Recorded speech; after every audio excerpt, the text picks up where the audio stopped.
موتیوں کو لڑی میں پرونا ہے۔ موضوعاتی لحاظ سے ہم مناجات، منقبت، قصیدہ، غزل، ہم کا لفظ باری تعالیٰ کے لیے مخصوص ہے، جبکہ ثنا کا لفظ ماضی کے بیشتر شعراء کرام جب اپنا دیوان مرتب کرتے، میرا ہی دل ہے وہ کہ جہاں تو سما سکے، یہاں بھی تو وہاں بھی تو، زمیں تیری فلک تیرا۔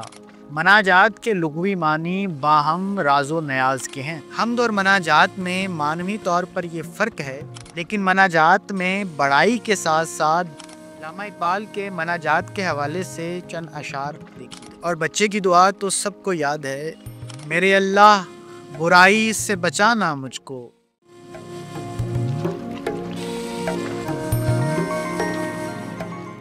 نظم عربی زبان کا لفظ جس کے لغوی معنی موتیوں کو لڑی میں پرونا ہے، لیکن ادب کی اصطلاح میں لفظوں کا معینہ ضابطوں کے تحت استعمال نظم کہلاتا ہے، اور یہ لفظ نثر کے متضاد اصناف نظم کو عام طور پر دو حیثیتوں میں تقسیم کیا جاتا ہے، موضوعاتی لحاظ سے اور حیت کے لحاظ سے۔ موضوعاتی لحاظ سے ہم مناجات، منقبت، قصیدہ، غزل، مرثیہ، شعر آشوب، پیروڈی اور گیت ہیں، اور حیتی لحاظ سے مثنوی، رباعی، قطع، مصمت، ترکیب بند، ترجیب بند، مستزاد، نظم معرہ، سونٹ، آزاد نظم، دوہا، بارہ ماسہ، ہائیکو اور ماہیہ وغیرہ۔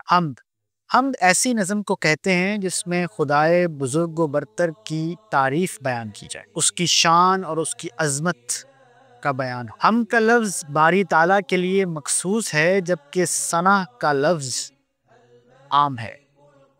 ثنا ایک عام انسان کی بھی ہو سکتی ہے، جبکہ حمد صرف اللہ تعالیٰ کے لیے۔ حمد کے لیے کوئی خاص بحر یا حیت مقرر نہیں، مگر اردو شاعری میں حمد کو ایک مقدس مقام حاصل ہے۔ ماضی کے بیشتر شعراء کرام جب اپنا دیوان مرتب کرتے تو پہلے حمد اور پھر نعت لکھتے۔ حوالے کے طور پہ حمد کے چند اشعار ملاحظہ۔ ارض و سما کہاں تیری وسعت کو پا سکے، ارض و سما کہاں تیری وسعت کو پا سکے، میرا ہی دل ہے وہ کہ جہاں تو سما سکے۔ کامل ہے جو ازل سے وہ ہے کمال تیرا، باقی ہے جو ابد تک وہ ہے جلال تیرا۔ دوسرا کون ہے جہاں تو ہے، کون جانے تجھے کہاں تو ہے، یہاں بھی تو وہاں بھی تو، زمیں تیری فلک تیرا۔ کہیں ہم نے پتا پایا نہ ہرگز آج تک تیرا، بنائے اپنی قدرت سے زمین و آسماں تو نے، دکھائے اپنی قدرت سے ہمیں کیا کیا نشاں تو نے۔ مناجات کے لغوی معنی باہم راز و نیاز کے ہیں، مگر اصطلاح میں مناجات ایسی نظم کو کہتے ہیں جس میں خدا کی تعریف کے ساتھ ساتھ اپنی عاجزی بیان کرتے ہوئے اس سے دعا اور التجا کی جائے۔ حمد اور مناجات میں معنوی طور پر یہ فرق ہے کہ حمد میں خدا تعالیٰ کی بڑائی بیان کی جاتی ہے، لیکن مناجات میں بڑائی کے ساتھ ساتھ دعائیہ اور التجائیہ انداز سے خدا سے مانگا جاتا ہے، یعنی مناجات میں بندہ اپنے رب سے کچھ نہ کچھ طلب کرتا ہے۔